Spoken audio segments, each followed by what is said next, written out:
अपने जहरीले, विवादित और भड़काऊ बयान के लिए मशहूर मौलाना तौकीर रजा ने एक बार फिर से अपने घटिया मंसूबों का इजहार करते हुए साफ तौर पर धमकी दी है, जिसके बाद मौलाना तौकीर रजा को लेकर जबरदस्त बवाल मचा हुआ है।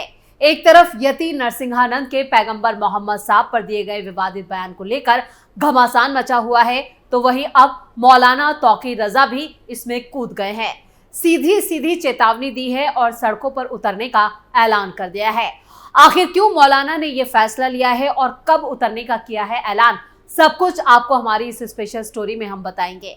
नमस्कार, आपके साथ मैं हूं परवीन शेख और आप देख रहे हैं कैपिटल टीवी की स्पेशल स्टोरी। मौलाना तौकीर रजा ने फिर उगला जहर, दिल्ली जाम करने की मौलाना ने दी धमकी। कुछ लोग अपनी हरकतों से बाज नहीं आते हैं, लेकिन जैसे ही इन पर एक्शन होने वाला होता है तो ये किसी बिल में जाकर छिप जाते हैं। कानून के हंटर से बचने के लिए ये किसी भी हद तक जा सकते हैं, लेकिन उसी कानून को चुनौती देने के लिए ये दोबारा बिल से निकलकर बाहर आ जाते हैं। बरेली के मौलाना तौकीर रजा का नाम इस लिस्ट में सबसे ऊपर है। अब मौलाना तौकीर रजा को उनके जहरीले और भड़काऊ बयान के लिए सभी लोग जानते हैं, लेकिन इस बार मौलाना ने सारी की सारी हदें पार कर दी हैं। और अगर किसी ने विवादित बयान दिया या फिर कुछ गलत किया है तो उसके लिए कानून है, पुलिस है, उसे वहां से सजा होगी। लेकिन मौलाना साहब का कानून सबसे अलग चलता है। उनके लिए कोई कानून नहीं है, इसलिए वो जब चाहें कुछ भी अनाप शनाप बयान दे सकते हैं। इस बार भी मौलाना तौकीर रजा ने कुछ ऐसा ही किया है और सीधा सीधा दिल्ली जाम करने की धमकी दे दी है। तो चलिए पूरी कहानी बताते हैं। दरअसल 7 अक्टूबर को बरेली में इत्तेहादुल मिल्लत काउंसिल यानी IMC का स्थापना दिवस मनाया गया। इसी मौके पर मौलाना तौकीर रजा ने जहर उगला। IMC के मुखिया मौलाना तौकीर रजा इस बार भी खुद को विवादित बोलने से नहीं रोक पाए। उन्होंने धमकी देते हुए कहा कि एक दिन के लिए दिल्ली जाम करके जो चाहे वो करवा लेंगे। इतना ही नहीं, उन्होंने सरकार और PM मोदी पर भी उन्होंने जमकर निशाना साधा। बरेली में IMC के स्थापना दिवस के मौके पर राष्ट्रीय अध्यक्ष मौलाना तौकीर रजा ने सरकार पर संविधान सहित कई मुद्दों पर एक साथ निशाना साधा। उन्होंने कहा कि जल्द ही दिल्ली के रामलीला मैदान में प्रदर्शन की तारीख का ऐलान किया जाएगा। उन्होंने आरोप लगाया कि मुसलमानों की कहीं कोई बात नहीं सुनी जा रही है। ज्ञापन देने पर कोई अधिकारी सुनता नहीं है, तो फिर ज्ञापन देने का क्या फायदा। अब एक दिन के लिए दिल्ली जाम की जाएगी और उसके बाद उनकी बात सुनी जाएगी। नरेंद्र मोदी सिर्फ सनातन के प्रधानमंत्री। इतना ही नहीं, मौलाना यहीं पर नहीं रुके। तौकीर रजा ने आगे आरोप लगाया कि सरकार ने देश में डर का माहौल बना दिया है। भड़काऊ भाषण देते हुए उन्होंने प्रधानमंत्री नरेंद्र मोदी को सिर्फ सनातन का प्रधानमंत्री बताया। उन्होंने कहा, PM मोदी गैर सनातन की बात नहीं करते। हमने कभी हिंदू मुसलमान की बात नहीं की, हमने एकता की बात की है। जो तरीका तुमने तैयार किया हुआ है वो हमारे नौजवानों ने तैयार कर लिया तो मुल्क के क्या हालात होंगे। आगे मौलाना तौकीर रजा ने कहा कि कुछ ताकतें मुसलमान युवकों को उकसाने के लिए काम कर रही हैं।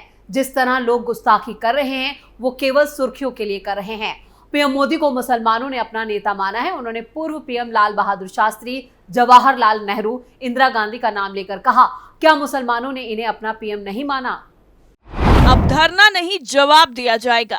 हद तो तब हो गई जब भरी सभा में मौलाना तौकीर रजा ने कोर्ट के फैसलों पर भी उंगली उठा दी। उन्होंने कहा कि जज साहब हिंदू और मुस्लिम देखकर अपना फैसला देते हैं। देश में मुस्लिम पर्सनल लॉ होने के बावजूद आज न्याय उस कानून के मुताबिक नहीं हो रहे हैं। उनकी मांग है कि जितने भी केस मस्जिद से जुड़े पेंडिंग हैं उन्हें आज ही खारिज कर देना चाहिए। उन्होंने बजरंग दल सहित हिंदू संगठनों पर सवाल करते हुए कहा कि आज मुस्लिम लड़कियों का हिंदू लड़कों से विवाह कराया जा रहा है। ये लोग भी हिंदू लड़कियों के साथ अन्याय कर रहे हैं। लाठी चलाओ, चाहे हम झुकने वाले नहीं।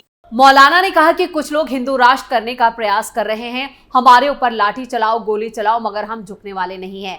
एक दिन हम तिरंगा लेकर दिल्ली चलेंगे। आप सब लोग तैयार हैं क्या?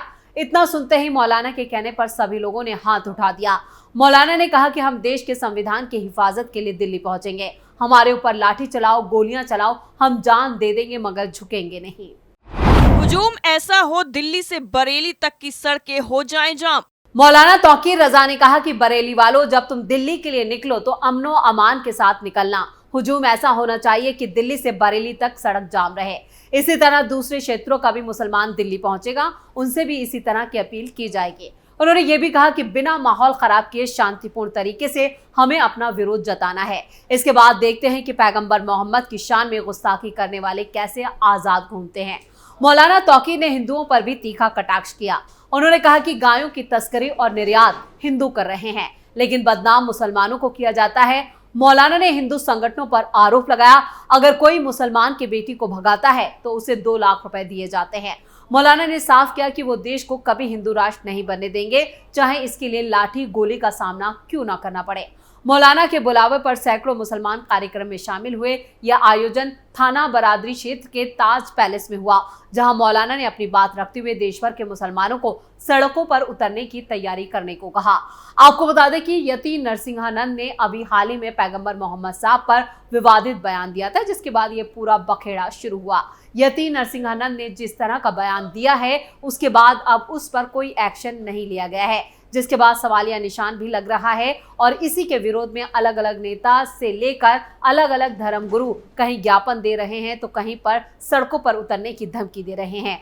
अब देखना यह होगा कि क्या यति नरसिंहानंद पर कोई एक्शन लिया जाएगा या फिर नहीं। वैसे मौलाना तौकीर रजा का यह पहला ऐसा बयान नहीं है जिसके बाद बवाल बचना शुरू हुआ है। मौलाना अपने विवादित बयानों की वजह से मशहूर हैं। कौन है मौलाना तौकीर रजा? मौलाना तौकीर रजा बरेली के एक धार्मिक नेता है। वो सुन्नी मुसलमानों के बरेली संप्रदाय से ताल्लुक रखते हैं। वो दुनिया भर में प्रसिद्ध आला हजरत खानदान से आते हैं, जिन्होंने इस्लाम धर्म के सुन्नी बरेलवी मसलक की शुरुआत की थी। राजनीति में कदम रखने वाले तौकीर रजा इस परिवार के पहले सदस्य हैं। उन्होंने साल 2001 में अपनी पॉलिटिकल पार्टी इत्तेहादुल मिल्लत परिषद की स्थापना की थी। अपने पहले ही चुनाव में उनकी पार्टी ने नगर पालिका की 10 सीटें जीती थी। साल 2009 में रजा ने कांग्रेस का दामन थाम लिया था। उनके सहयोग से कांग्रेस के प्रत्याशी बीजेपी उम्मीदवार संतोष गंगवार को हरा पाए थे।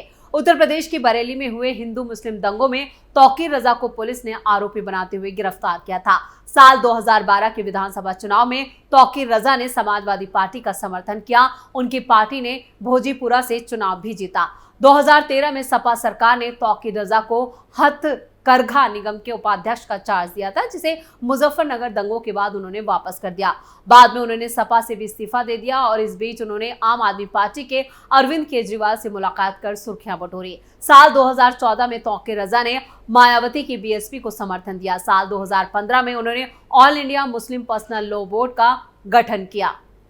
विवादों से पुराना नाता। तौकीर रजा का विवादों से पुराना नाता रहा है। उन्होंने द्रौपदी को लेकर साल 2017 में एक विवादित बयान दिया। 2022 में बरेली में मुसलमानों को संबोधित करते हुए उन्होंने हिंदुओं को कथित तौर पर धमकी दी थी। उन्होंने कहा था कि मैं अपने हिंदू भाइयों को चेतावनी देना चाहता हूं कि मुझे डर है कि जिस दिन मेरे मुस्लिम युवाओं को कानून हाथ में लेने को मजबूर किया जाएगा, आपको भारत में कहीं भी छिपने की जगह नहीं मिलेगी। ज्ञानवापी पर धमकी। ज्ञानवापी में कथित शिवलिंग मिलने पर तौकीर रजा ने कहा था कि फव्वारे को शिवलिंग समझकर धर्म और कानून का मजाक उड़ाया जा रहा है। उन्होंने आगे कहा था कि अयोध्या मसले पर सारे झूठ सहन कर लिए गए थे, अब नहीं करेंगे। सरकार हर मस्जिद को मंदिर बनाना चाहती है, ऐसा ही रहा तो इसके गंभीर नतीजे होंगे। मोदी सरकार को बताया धृतराष्ट्र। दिल्ली के जहांगीरपुरी में हिंसा के बाद तौकीर रजा ने मोदी सरकार पर एक तरफा कार्रवाई का आरोप लगाया। उन्होंने कहा था कि अगर सरकार धृत राष्ट्र बनी रही तो देश में महाभारत जरूर होगा। मुसलमान अगर सड़कों पर उतर आया तो उसे कोई नहीं रोक पाएगा। तौकीर रजा ने जेल से छूटने के बाद आजम खान से मुलाकात की थी और इस दौरान उन्होंने कहा था कि योगी सरकार ने आजम खान पर बहुत जुल्म किए हैं, सरकार से एक एक करके सभी जुल्मों का हिसाब लिया जाएगा। यानी कुल मिलाकर तौकीर रजा हमेशा से ही अपने विवादित बयानों की वजह से मुश्किलों में घिरे रहते हैं। अब देखना होगा कि मौलाना के इस नए ऐलान के बाद क्या कुछ होता है। स्पेशल स्टोरी में फिलहाल के लिए इतना ही। बाकी खबरों के लिए देखते रहिए कैपिटल टीवी। आपको वीडियो की खबर कैसी लगी कमेंट करके अपनी राय जरूर दें। वीडियो को लाइक करें, शेयर करें और कैपिटल टीवी को सब्सक्राइब जरूर करें। नमस्कार।